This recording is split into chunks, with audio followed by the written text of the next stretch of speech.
Welcome to my channel. In this video we are going to do an introduction to the texturing toolpath.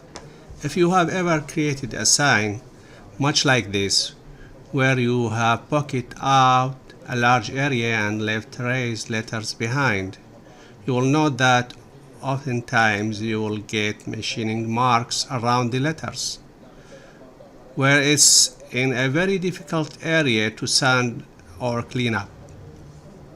That can be caused by any numbers of things. Maybe you didn't get your zero set 100% perfectly, or possibly the tool that you used to do the details profiles had a different step geometry than the tool you used out here in your area clearance. That's more common than you would think. If the geometry is slightly different, maybe this bit that does the details profiles will cut slightly deeper or slightly shallower than this tool out here. One good use of the texturing toolpath is to add some texture to eliminate those machining marks and add another levels of details to your project. That makes it stand out for the crowd. Let's go ahead over to a new season of VCarve Pro version 10. I'm not going to bore you with my steps up here. My job dimensions are down here in the corner, so you can see this is a pretty large sign. I have got a large area I am going to be clearing out here. We will need to keep that in mind because that is be important a little bit later on. Also over here under create vectors, what we are going to concentrate on this video is the texture toolpath itself. So let's go over here to our toolpath tab. Before I even think about texturing, I am going to need to pocket this out in here. So I will go standard pocket toolpath. I will go ahead and select my border vector, hold down shift and select my text. I will come over here to the pocket toolpath. Since I have already done this simple image to show you, a lot of my measurements are going to be already set for me. For instance, I am going to use because I want to start at the surface of my materials. And my cut depth is going to be 0.01 inch. I want the text to stand proud of the pocket but not too far. The tool I am going to be using is 1/8 inch end mill, and I am going to use a large area clearance tools. In this case I use 1/4 inch end mill to get out here and clean this up a lot quicker than that 1/8 inches end mill will do. I am going to use a raster strategy, and my raster angles is going to be 0, 0. I want that to raster back and forth, left to right, right to left along my x-axis. The difficult profile pass setup is set to do the profile pass last, meaning it will hog out all these materials out here. Then it will come along and do the profile of my border and around my letters. I prefer to do my profile pass first. I found that with smaller text like this that has these tips that stick out like so, I get a lot less chip out if I do the profile pass first. I am not going to use a pocket allowance, but I am going to ramp in my flange moves over a distance of 2 inches. We will go ahead and name this pocket. I will calculate that toolpath, and we will preview those visible toolpaths. Our finished. Let me rock it back here This is where you will usually get those machining marks. So let's try to eliminate some of those with the texturing toolpath. We will go ahead and close the preview, and I will go straight over here to the texturing toolpath. Now again, as I have already done this once before, I already have some numbers set in here, but we will go ahead and start up at the top, and I will walk you through this form. For a tool, I am going to use 1/8 inch ball nose. I have my start depth set at 0.1 inches. I want that bit to start carving these textures at the surface of this pocket, not the materials, the surface of the pocket. Now we will come down here to the texture setting. Let me start by saying there is no right or wrong number to enter here. This is 100% your call, your choice, your decision. I know that is not a lot of help, but it really is a matter of what looks good to you. We will go ahead and we will get some baselines numbers put in here, so you have something to gauge this by. We will start off by saying that all these numbers here, the software makes an attempt to randomize them, so you will see minimums and maximums a lot. Like this right here, we have the maximum cutting depth. This is the deepest the bit is going to cut when it cuts this texture. Right now it's set 2.005, and that's fine. I'm going to go ahead and leave that there. We also have a minimum depth, which is adjusted with the sliders. The minimum depth on this is 0.022. That's fine as well. What this means is that's the shallowest is going to cut one of these texture lines, and that's the deepest is going to cut one of these texture lines. I am going to go ahead and accept these and just see what it looks like. We may want to go shallower, we may want to go deeper. Again, the software is going to randomize, but these cuts are going to be no deeper than 0.05, no shallower than 0.022. They may be anywhere in between. Here we have the maximum cutting length.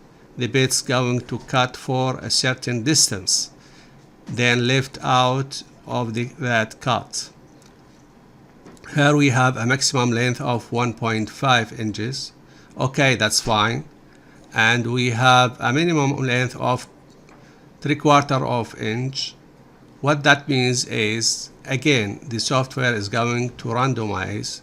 If the bit plunges down here and start cutting, it's going to stay in the materials, cutting anywhere from 1.5 inches to 3/4 of an inch before it retracts and moves on to the next cut. We have set our maximum length and our maximum length and our minimum length. You can change these to anything. If you want shorter cuts, so it's look more like it's being chipped out, then by all means tighten this up, set this to 0.75 and move this slider to 0.5. I want longer cut. I want it to look like somebody took a round gauge and took slice out of here. I don't necessarily want them all short. So the longest the cut's going to be is 1.5 inches long, and the shortest is going to be 3/4 of an inch long. Next is the maximum overlap. The maximum overlap is how much can one cut overlap. We will go into this a little further when we do the preview, and it will make a little bit more sense. The stopover I have set at 0.0625. The step over is its plunge in and make a series of cuts along the x-axis. Then lift up, move over these steps over amount and make another series of cuts. I have the step over set at 1/16 of an inch, meaning it's going to double cut some of these.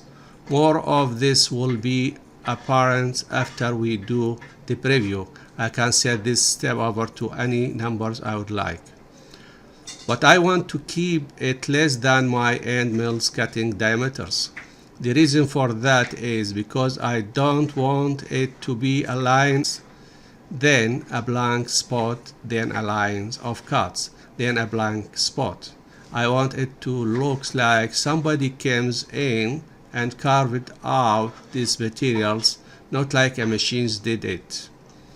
This is a variation here. Right now it's set at a little over 0.016, meaning the bit's going to move over 1/16 of an inch, plus or minus 0.016, so it may go more than 1/16 of an inch, it may go less than 1/16 inch, but by no more or less than 0.016.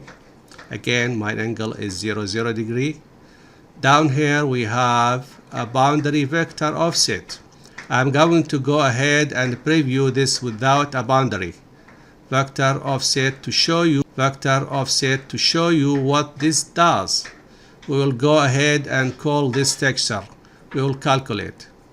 When we look at the toolpath that generated, this is a very busy toolpath, as you can see.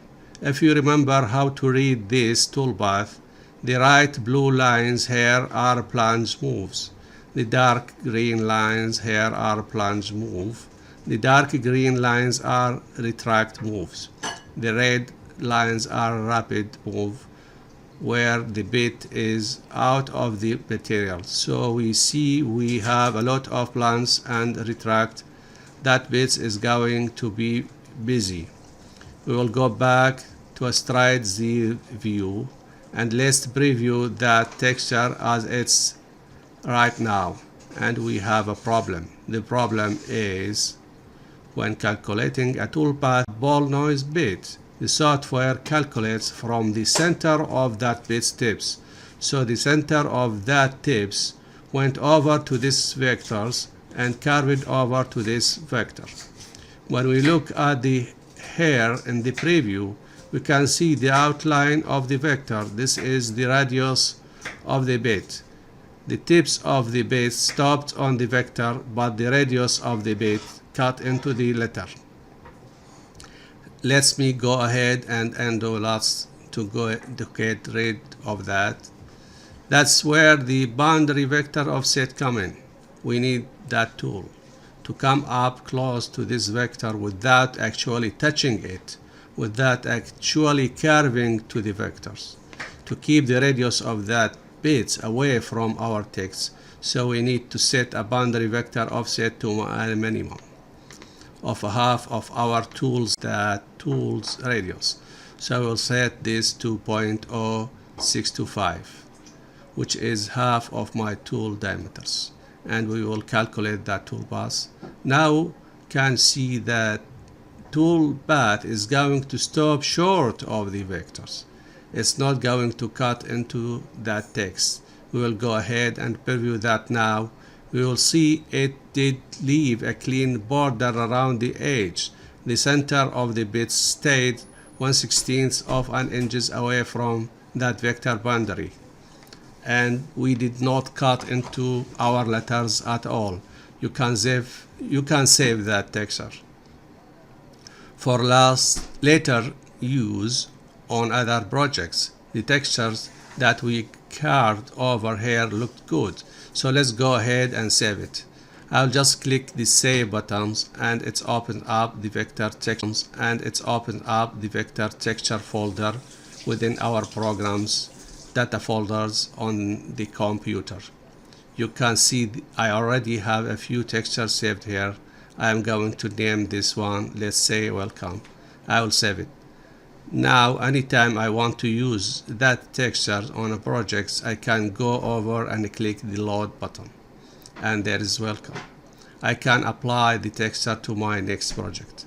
And as I said before, there are no right or wrong numbers for these.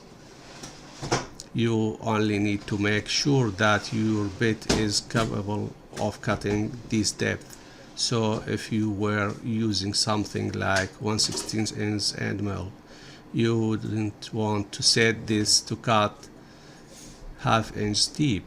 Normal feed rates, plunge rates, and depth of cut parameters should be kept. But in my case, with 1/8 inches ball noise, if I decided I wanted this to cut 1/16 inch depth, I could set it to do so. I am not going to do that because I don't think that would look good at all. My point is there really is no right or wrong. You can adjust these to whatever you like. I hope you got something out of this video. If you did, please consider giving me a thumbs up. I know it's look real confusing with all of these numbers and all of these variables. But again, that really is no right or wrong numbers to enter here. Just get in, experience, and play. The easiest project to start with is something similar to this. It's just a vector boundary, some text, get into your texture toolpath and start adjusting that. You can save it, give it a name, and use it later in another project. Now we want to cut the frame for this project. Use profile to carve a line with V bits 90 degrees. I use machine vectors on the depth of 0.2 inches. Click calculate and let's preview that. Then cut out the frame, use profile and use 1/8 inches end mill bit. I use machine vector out and add tabs to secure your job, then press calculate and let's preview that. The job now is ready to save the files and set it to your machines. Thanks for watching. That gives you a good excuse to subscribe to my channels, and when you subscribe to my channels, click that notification bell right next to the subscribe button. Then you will get notification when I post a video. I would like to thank you very much for taking the time to watch. See you next video.